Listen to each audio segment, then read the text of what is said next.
atas gedung yang tinggi. Sepertinya kita masih membahas yang lokal punya, dan tak lengkap rasanya tanpa membahas band legendaris yang cukup mengakar di Indonesia ini, yakni Slank. Slank adalah band rock monumental yang memberikan warna tersendiri bagi Indonesia. Terlebih sejak terbentuk sejak tahun 1983 silam, Slank tetaplah menjadi Slank. Band yang kini dimotori oleh Bim Bim, Kakak, Ivanka, Rido, dan Abdi ini akan terus eksis sampai kapanpun. Ya, Slank nggak ada matinya. Karya-karya yang diciptakan oleh Slank hidup dan melekat kuat pada jutaan rakyat Indonesia selama beberapa dekade terakhir. Mereka banyak berbicara tentang keresahan sosial dan politik, romansa yang jujur, lugas, dan sangat dekat dengan kehidupan masyarakat di ranah grassroots.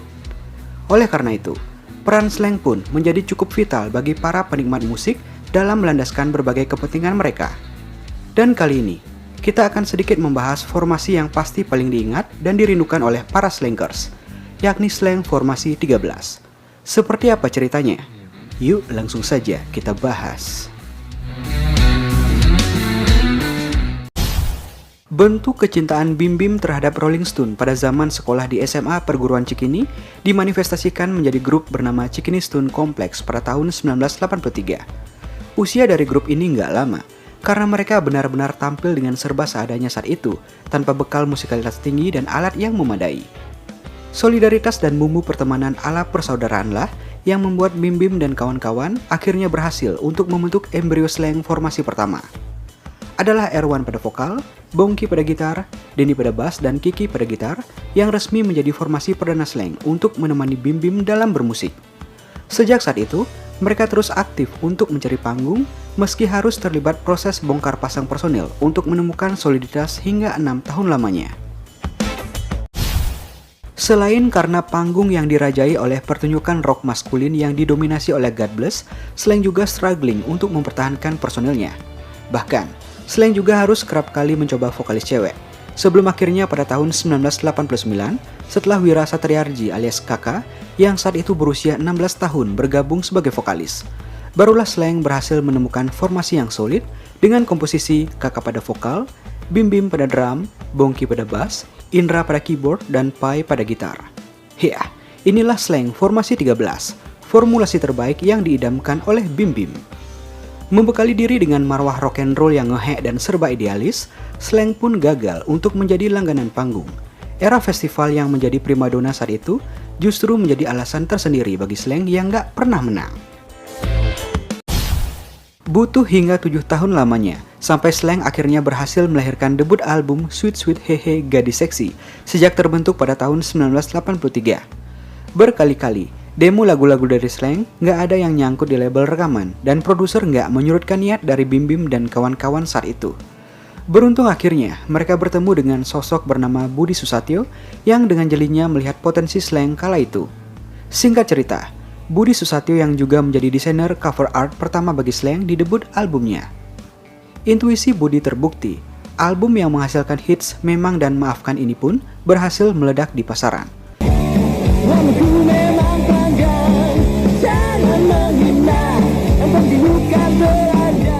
Keberhasilan ini bahkan diganjar oleh BASF Awards 1991 sebagai pendatang baru terbaik.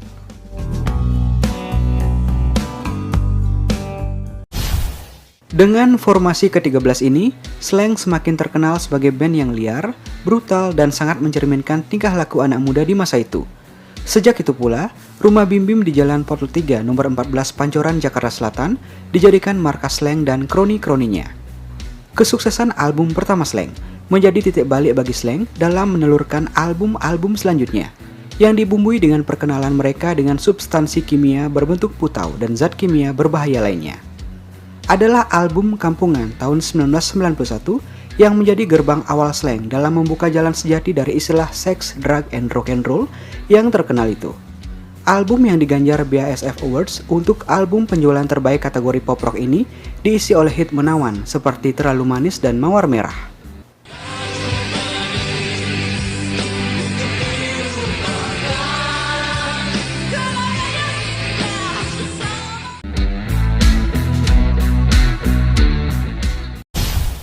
Namun, Kesuksesan itu justru membawa Slank pada periode paling asyik dalam perjalanan hidup mereka. Potlot pun sukses berubah menjadi sarang narkoboy. Akibat mulai berkenalan dengan narkoboy jenis putau, Slank sedikit tersendat dalam menelurkan album ketiga yang berjudul Peace pada tahun 1993. Sampai saat ini, judul album tersebut masih menjadi slogan Slank setiap kali manggung. Peace! Setahun kemudian, meski sedang dalam pengaruh narkoboy, Slank tetap membuat album keempat bertajuk Generasi Biru. Untuk album ini, Slank melakukan proses rekaman di 3 tempat berbeda, yakni Pondok Nurul, Puncak Jawa Barat, Cibubur, dan bangunan bekas sekolah milik Bunda Yvette yang terletak di Jalan Potlot.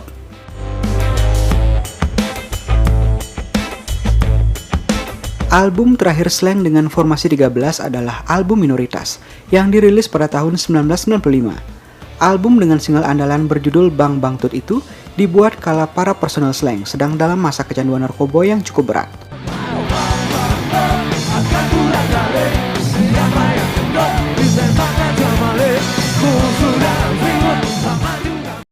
Alhasil, mereka pun hancur tepat 1 tahun setelah album itu ditelurkan.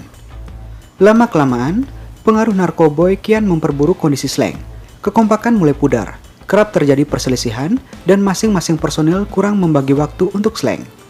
Puncaknya adalah dilayangkannya surat pemecatan kepada 3 personel Slank, yaitu Bongki, Indra K, dan Pai. Slank pun hanya tersisa 2 personel saja, yakni Bim Bim dan Kaka. Meski sempat ingin membubarkan Slank setelah formasi 13 hancur, Kaka dan Bim Bim selaku personel yang masih tersisa dari formasi tersebut mantap untuk terus bermusik meski tengah menderita sebagai pecandu narkoboy. Hal itu mereka lakukan berkat dukungan dari para penggemar. Meski kondisi mereka saat itu serba nggak stabil karena narkoboy masih menghinggapi kehidupannya, namun Slank tetap membuat lagu dan melakukan proses rekaman untuk album ke-6 Lagi Sedih yang dirilis pada tahun 1997, dibantu 2 additional player yakni Ivanka pada bass dan Reynold pada gitar. Singkat cerita, Reynold pun juga memutuskan untuk cabut dan awak Slank pun kelimpungan untuk mencari pengganti. Atas saran Ivanka dan roadman Lulu Ratna, nama Ridho Hafiz dan Abdi Negara pun hadir menjadi calon terkuat. Di luar rencana, Abdi dan Ridho datang ke Potlot 14 di hari yang sama. Slank pun langsung ngajak jamming dan minta mereka ngehafal puluhan lagu Slank yang mesti dibawain di puluhan kota. Sabtu pada tanggal 11 Oktober 1997, bertempat di lapangan Sabuga Bandung, Jawa Barat, Slank Praformasi 14 pun tampil perdana dengan lancar. Gara-gara bingung kedua gitaris ini sama-sama jago dan ingin menghadirkan sesuatu yang baru, Slank pun memutuskan untuk menerima keduanya sebagai personil tetap Slank. Yang mengukuhkan Slank Formasi 14 yang juga dikenal sebagai sebutan Slank 7.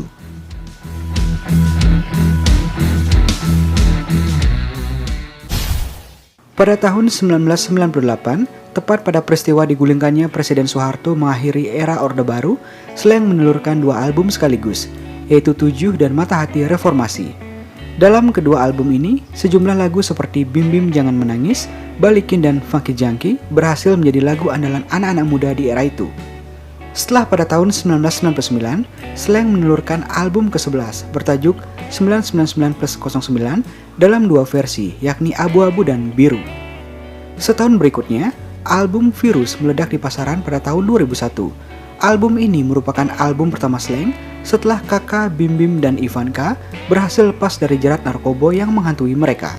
Aku gak mau menjadi setan yang menakuti. Album dengan sejumlah single andalan seperti Virus, Funkin Politik, dan Tuan Kota itu memiliki cover album unik dengan gambar logo Slank yang ditato tepat di atas pusar. Terungkap setelahnya bahwa Angel Delga adalah wanita yang pusarnya terpampang di cover album tersebut.